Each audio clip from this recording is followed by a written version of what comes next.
Presence. The Navy and Marine Corps team has been a presence around the world for more than 200 years. As Secretary of the Navy, I'm responsible for recruiting, training, and equipping the almost 900,000 sailors, Marines, and civilians who carry on that legacy to defend the American people and our national interests. Every day, these men and women provide a constant and necessary presence. We are America's away team, and being there matters. Our presence is made possible by 4 key priorities. They're the foundation of our sea services: people, platform, power, partnerships.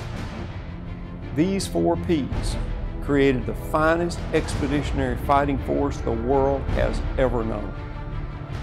By focusing on that foundation, we'll meet the challenges of today and seize the opportunities of the future. We'll be where it counts, when it counts, not just at the right time, but all the time. Presence is what we do. That's who we are, the Navy and Marine Corps. Ray Mabus is the longest-serving service secretary. I had a chance to sit down with him to discuss his initiatives, his passion for the Department of the Navy, and where he finds his inspiration for his job. The main place I find the inspiration, and I love coming to work every single day, is I get to deal with sailors and Marines. I get to deal with the best that America has to offer. I get to deal with them here in the Pentagon, but more importantly, I get to deal with them around the world where they're deployed. My staff knows that if I'm tired, having a bad day or whatever, put me with a group of sailors and Marines. Put me on a ship, put me at a Marine outpost somewhere, and I get to feeling better real fast, because it's impossible not to be up when you're around this group of folks, most talented, most skilled, most dedicated, most patriotic service members that we have ever had. It makes the job a wonderful, wonderful job. I have the best job in the American government. So before SECNAV, you've worn some pretty impressive titles, obviously Governor of Mississippi, Ambassador of Saudi Arabia. How did those positions prepare you for your current position? I hope they did, and what I believe they did is taught me some things that you need to do. One is decide where you want to go. Decide what the goals are for the organization that you've been privileged to lead. And pick a few. Don't pick a lot, because you can do 1,000 things to make things better. But if you try to do all 1,000, you won't get anything done. So pick 2 or 3 and focus on them. Be a laser on those 2 or 3 and be relentless about it. And set some standards. Set some measurable things that you can get to, and then do it. And be transparent. Be what you see ought to be what you get. You ought to be open. You ought to be transparent. You ought to be inclusive with the people that, as I said, that you've been chosen to lead. It's been my privilege to be an elected official for the state of Mississippi, governor and state auditor. It's been my privilege to represent the United States overseas, and now this job. And in all those, I mean, ambassador to Saudi Arabia, one of the things that enkindled in me is that we ought to reduce our dependence on fossil fuels, that we ought to reduce our dependence on foreign fossil fuels, but we also ought to reduce our dependence on fossil fuels, just because nobody, not us, not the Saudis, nobody controls the price. The price is worldwide. And so these price spikes when something happens in Libya or Syria or Ukraine, we can't control. And they're going to undermine our ability to be good war fighters, and they're going to undermine our ability to do the mission that America has given us. And from my time as governor, because I was an elected official, I think it's important to treat everybody that comes before you, everybody that writes you, everybody that calls, everybody that's got an issue, treat them seriously. Take those individuals very, very seriously. They're not a statistic. It's not a big issue. I mean, when you're an elected official, everybody's got something you want, and that's a vote. And you've got to ask for it, and you've got to be responsive for it. And I think the same thing is true here. If you want people to follow you, you can't just say, here's where I'm going, keep up. You got to tell them a reason for being there. You got to provide an example for going where you're going. You got to be the you've got to make the case of why we ought to be doing these things, why we should be doing the things in energy, why we should be building more ships, why we should be doing things differently with our sailors and Marines, why to make their lives better and to make their families' lives easier, why we should be building partnerships around the world. So I hope that those experiences, and I do believe that they have served me well.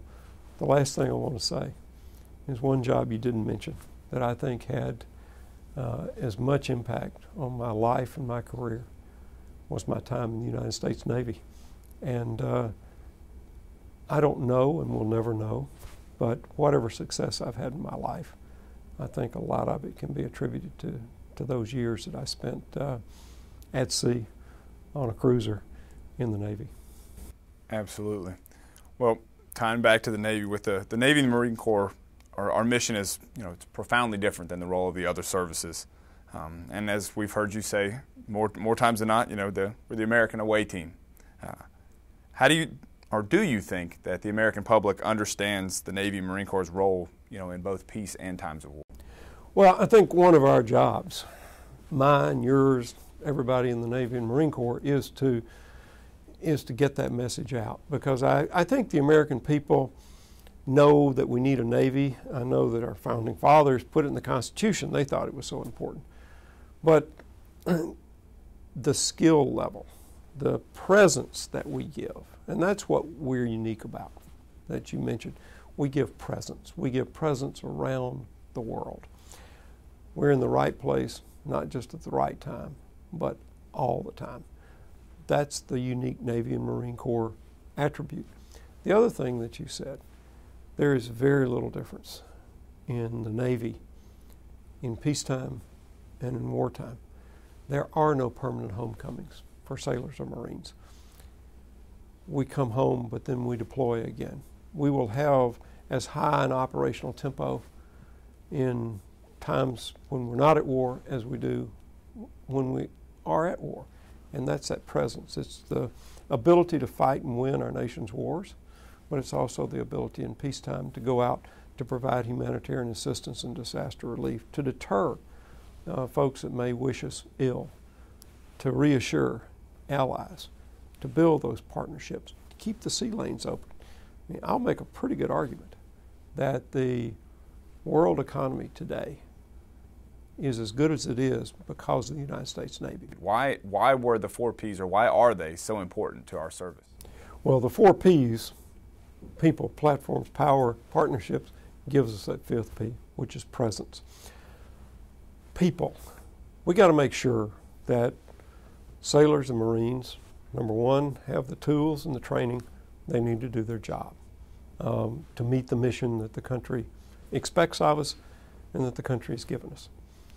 Second, we've got to make sure that they have access to all the tools to take care of some of the stress that we've been putting on this force, because we've had this incredible operational tempo going on now for a decade and a half almost, and it shows no signs of letting up. And that's why we've done 21st Century Sailor and Marine. That's why we try to put all the programs together, family programs, programs to help people make sure that they don't have an issue that could be career-ending or life-ending with alcohol, to help people with health care issues or suicide prevention or sexual assault prevention, to make sure that we have a total healthy force, regardless of how you do that, how you look at it, no matter which angle you look at it, that force is healthy, is ready, it's good to go for whatever the country needs. Platforms. On 9/11, 2001, the United States Navy had 316 ships. By 2008, after one of the great military buildups in American history, we were down to 278 ships and dropping.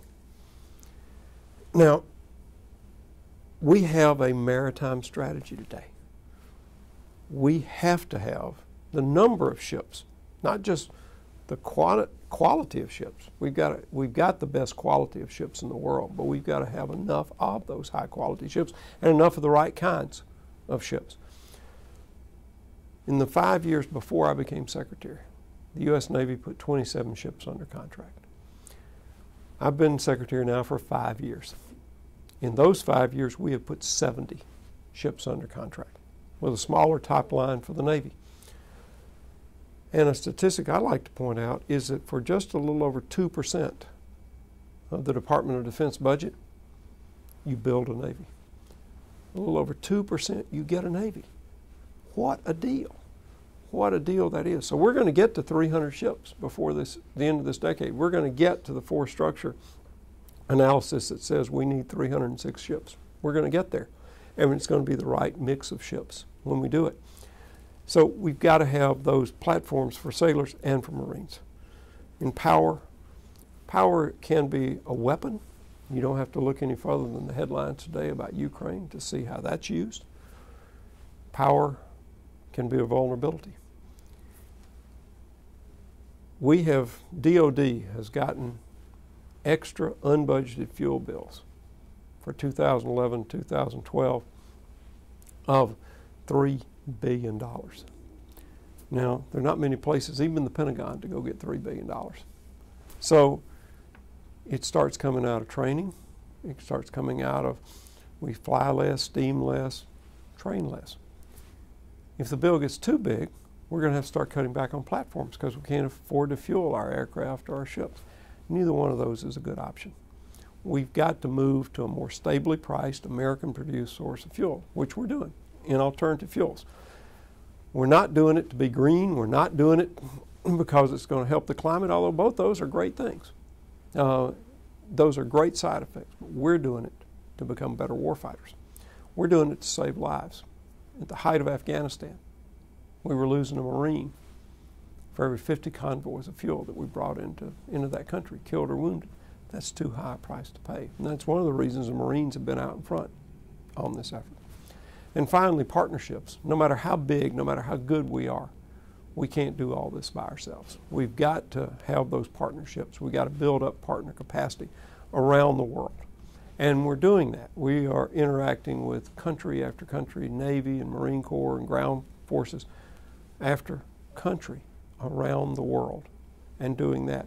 And the other partnership that I mentioned is a partnership with the American people.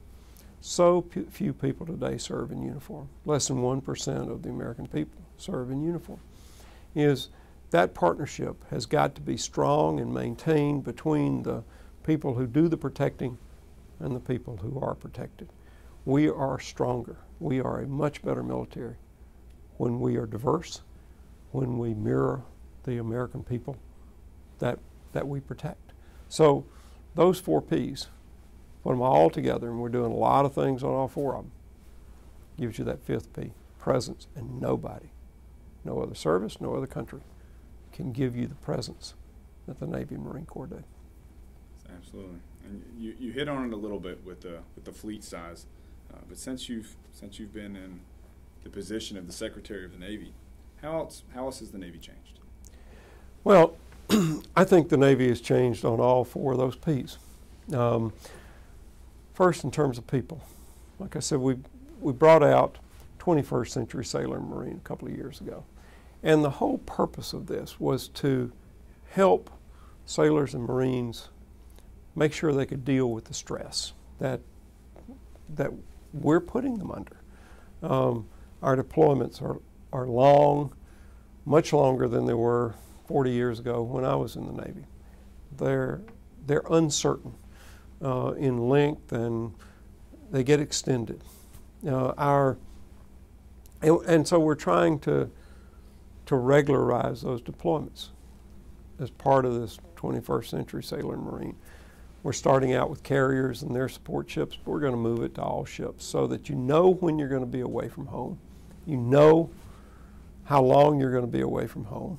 Now the world gets a vote, and it may not work, but in the ordinary course of business, we're going to try to make that regular. And if you are at sea a lot, and after all, we are the Navy Marine Corps, that's where we want to be. We've increased sea pay, we've increased sea pay premium, so that we encourage people. We want to reward you for going to sea and doing the job that the Navy and Marine Corps do. I think we've changed in the tone that we have set about sexual assault and how it's an attack on a shipmate and how it just cannot be tolerated and how it's going to weaken us and how it can tear the fabric and undo so many good things that have been done if we don't take it seriously. And I think we are taking it very seriously, from the leadership to the deck plates and everywhere in between. Suicide, to intervene, to make sure that if a shipmate is in trouble, they know that there's nothing wrong with asking for help. In fact, there's everything right in asking for help, and you're not going to suffer because you ask for help. Your career's not going to suffer. You're not going to. And to make sure that we don't lose people to an impulse. I talked about alcohol and how we're trying to de-glamorize alcohol. Not to tell people to quit drinking, but just make sure you don't do it in a way that it's going to threaten your career or your life, or end your career or your life. So, and then with families. I mean, the saying is, you enlist an individual, you re-enlist a family. And to making sure that families have the support they need when their sailor, or their sailors, Marines, because we got so many two-couple career families now, are deployed. Making sure that those families are taken care of back home, because they have one of the tougher jobs when their sailor or Marine is deployed. So that's the people, P, and that's a long answer. But platforms, I've talked a lot about platforms, and just the need to have that number, the need to be able to be in the right place at the right time, using these ships correctly. We're putting 4 DDGs into Rota, Spain. We're putting 4 LCSs on a rotational basis into Singapore. We're putting more ships in the Pacific. For every ship forward that we, for example, in Rota, every one of those DDGs that we've got home ported in Rota takes the place of 4 home ported in the United States because of transit times, because of repairs and things like this. That allows us to have that presence even more. But to make sure we got enough platforms, to make sure they're the right type, to make sure that nobody can touch them in terms of quality, that we've got the most cutting edge technology, that we are absolutely in the lead in innovation and technology. Power to remove a vulnerability, to remove a thing that we're losing Marines because of, and to make us energy secure. It's to save money. It's also to help allies for whom energy can be used as a weapon against.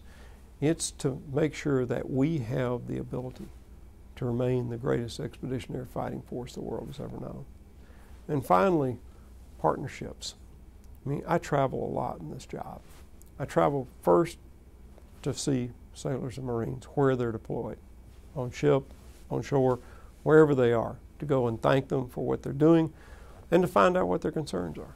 But secondly, I go to talk to the people that we are engaging with, our partners around the world, our friends, our allies, the people that we work with on a whole host of issues, whether it's fighting piracy, whether it's doing humanitarian assistance, whether it's doing disaster relief, whether it's doing search and rescue, whether it's doing Navy medicine, however we're working with them, that we're going to know them. We're going to know how they operate. We're going to be interoperable with them so that if there is a crisis, we don't have to learn about them. They don't have to learn about us. We're already set to go.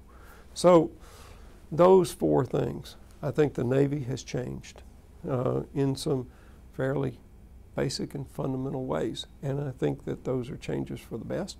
I think that for an organization as big, as complex, and as important as the Navy and Marine Corps, you have to keep changing, or you'll lose your relevance, you will lose your edge, you will lose the reason for being.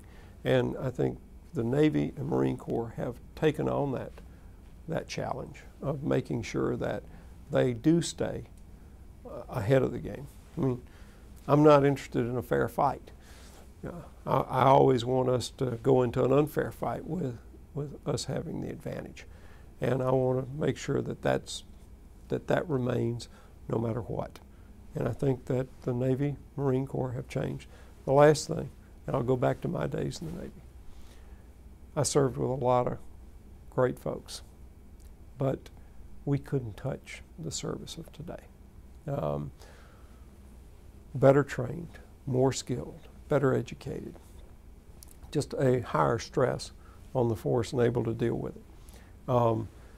The force we have today, the sailors and Marines, the Navy and Marine Corps that we have, unparalleled in history. The finest expeditionary fighting force the world has ever known. Let's talk about the position of Secretary of the Navy. When you're walking around the Pentagon, you got the hallway, and there's just lined with portraits, and you see the prior secretaries. How does that affect your pride in office? Well, there have been 75 secretaries now, including me, and every one of them tried to do what was absolutely right for the Navy and Marine Corps in their time. And they all faced the same sorts of issues.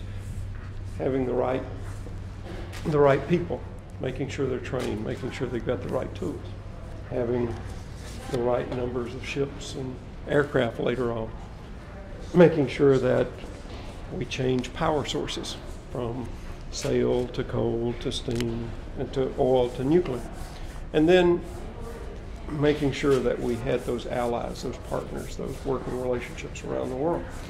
And so all the way from Benjamin Stoddard, who was sworn in one day, 211 years and one day before I was. He was sworn in on May 18th, I was sworn in on May 19th.